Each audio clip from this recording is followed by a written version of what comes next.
Like, it was back at the draft. Do you remember? We said, hey, the Canucks haven't picked between 10 and 20 in the first round since. Remember I stumped you?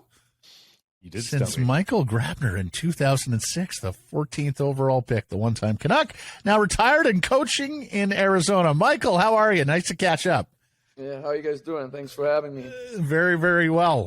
Well, first and foremost, just tell the world what you're up to these days since retiring from hockey. Yeah, I'll be just hanging out in Arizona, just like now we're on the kids' schedule with sports, school, and all that stuff. So before it was kind of like we were going where I was signing or playing and stuff. So now kind of the world's flipped a little bit around. So we're just hanging out here, enjoying the weather. Yeah, and just kind of doing our parent duties.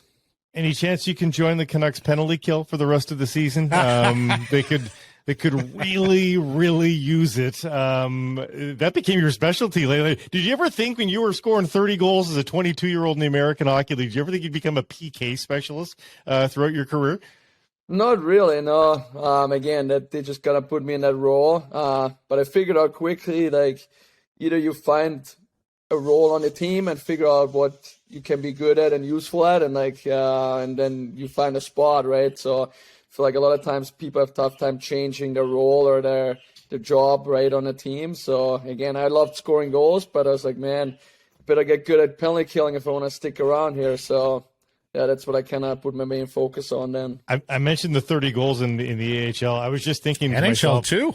Yeah, you don't know, but I'm saying at that time, you scoring 30 in the A, and you're probably thinking, I mean, if the Canucks had a 30-goal scorer in the American Hockey League, he's playing on the Canucks the next season for sure. That team was just too good. I mean, did you know at the time that you're running up against a team gearing up for the Stanley Cup?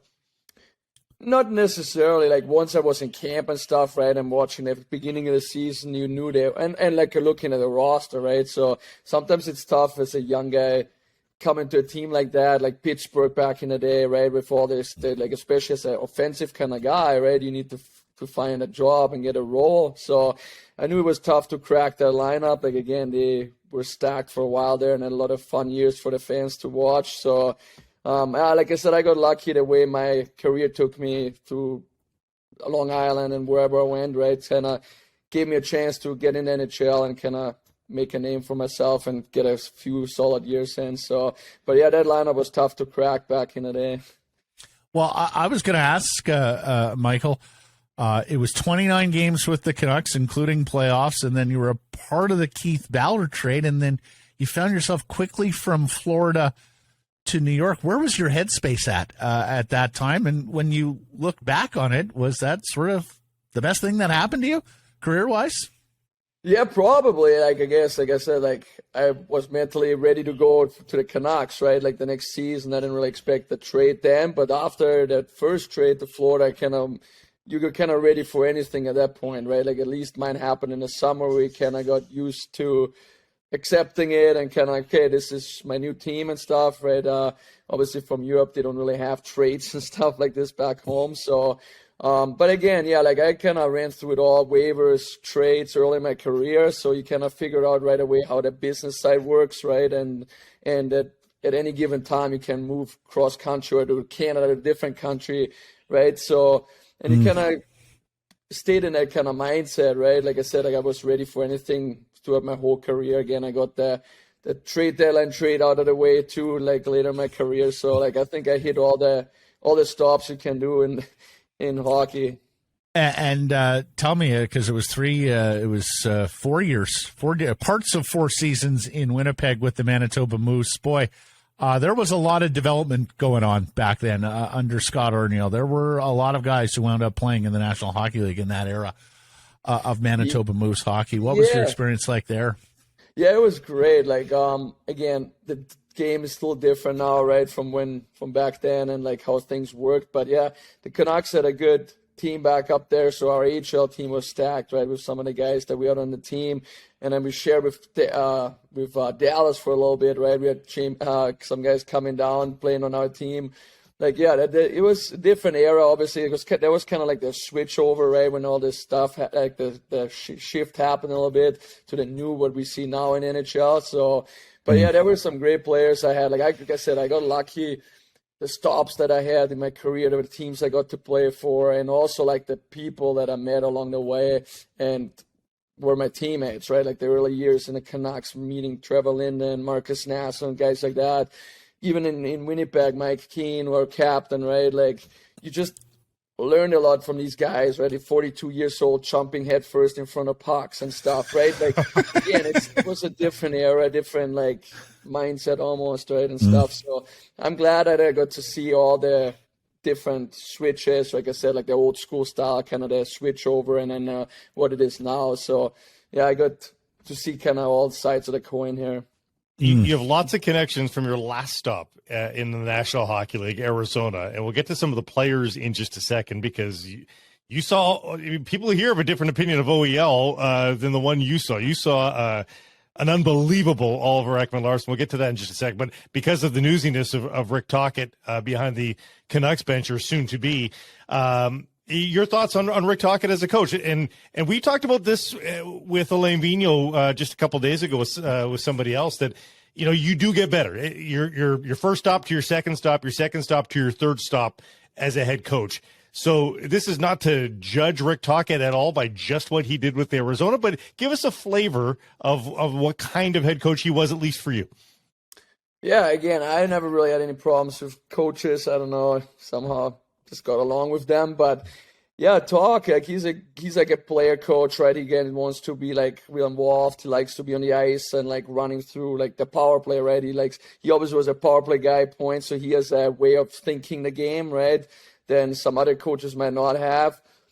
So he's kind of like a hands-on, kind of like talking things through and like hearing opinions, right? Like kind of guy, like I said, like a player coach, right? Like a lot of coaches back in the day, like I went the opposite side, right? When I saw AB coming this way, I would try to hide someone, like, it's like I had different kind of coaches along my career with different styles, right? So, again, and obviously it depends on players, right? Like I feel like every player, every team, respond different to different styles of coaching, right? So like it takes a mix of both, right? So player coach, some people like it more stern, more direct, more people like it like just left alone and only talk to when you mess up, right? Or you need something more from you or something, right? So I feel like there's a lot of factors going. Like I said, I like talk.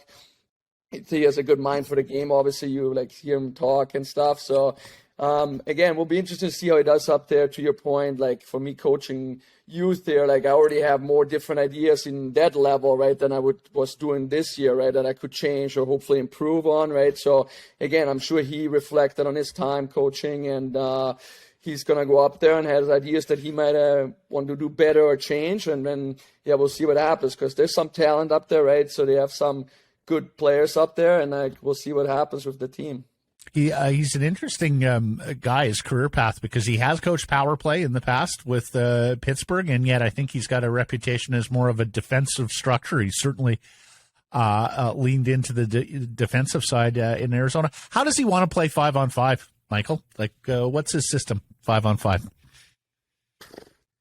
Yeah, like, again, like I said, for me, he's like an old school guy, like I said, right? He thinks the game, right? Like he knows what he did back in the day, so he tries to add some of that into, like, again, like I said, for me nowadays, the game is like skating, it's like faster, it's like almost like the skill kind of took like a little bit of back, right? It's like moving a puck quick and getting to open ice, with everyone being phenomenal skaters these days, it seems like, right? So his style is like he wants to be like, defensive, right? Like you need to be strong in our D, but that's the stuff that I like, right? Be strong in your D, so know your assignments, and then have some creativity in the offensive side, right? Like he let some guys do stuff on offensive and try things, right? But as long as you are responsible for getting back and making sure you know what you're doing on the other side of the puck, right? And give you guys some chances. So again, like I said, they have some skill up there. We'll be interested to see how they respond to his kind of coaching style, and we'll see what the product will look like on the ice. And like I said, I think some guys will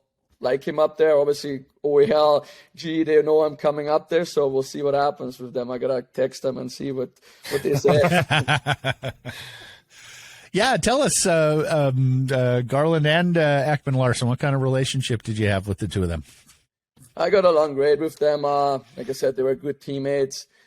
He stayed at my house a little bit. Like he was younger back then, right? Obviously, he's been in the league a few years now, so I still reach out and check in. But again, lives get busy. Their schedule is crazy all the time. Like they're in and out at times. So like I know how it is. So I don't really try to bother guys during the season because I know it's sometimes too much going on. You're traveling and stuff. So, but again, I try to follow teams that I know guys on and just watch. It's more fun that way when you watch games that you have a couple buddies on there. So I watch like the Canucks, the Islanders, Rangers, Arizona, right? So.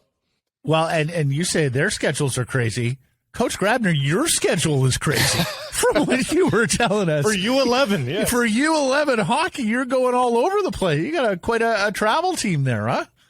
Yeah, it's tough here, man. Like, we got to go all over the place just to get good games in, you know. And, yeah, we travel like 6-7 times a year, probably out of state, all over the U.S., and it's fun. But, yeah, I'm at the rink probably more hours now and on the ice more hours a week than I used to before. But, again, it's fun kind of seeing the young kids. It brings back what you actually, like, enjoyed of hockey when you were younger, right? And you start remembering things that you used to do at that age, and you kind of see if that would still work nowadays, right? In practices or whatever. So it's been a lot of fun, and I've enjoyed it a lot.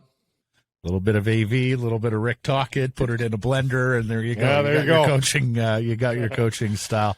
Michael, I was going to ask you, you made stops in all 3 New York City metropolitan area teams, Islanders, Rangers, and Devils, and then the 2 biggest English language hockey markets in Canada, your season with the Leafs and here in Vancouver.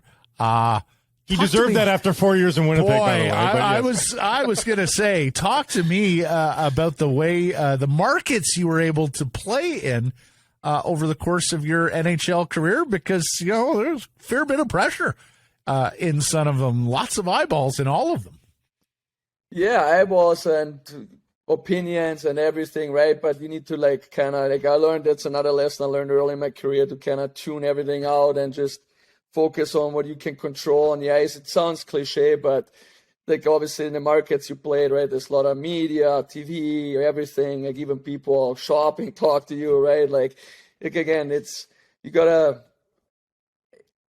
also a cliche, but like I think I got to play for a lot of great organizations, right? Like along my ways with a lot of history.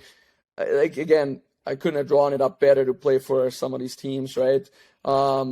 Again, I'm grateful for that I got the chance to put on some of these sweaters and have the memories that I have. But yeah, you kind of want to be in these markets, though, right? Like you have good fans, you have a good following. Like that's what makes you go out there and play hard and enjoy hockey, right? So again, like I said, it was a lot of fun, the career I had, and yeah, I will always cherish those moments.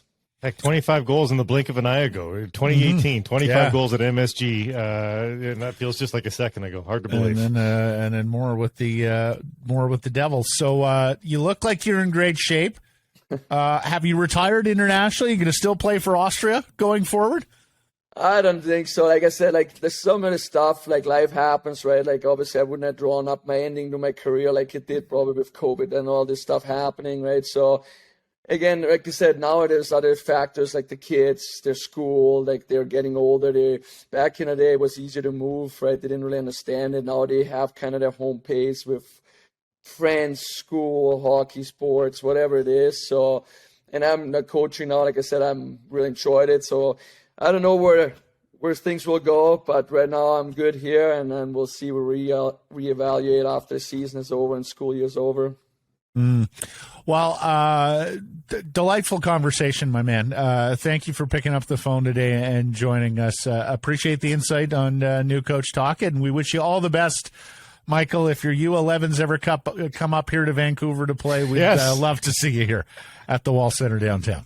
Sounds good. Thanks for having me, guys.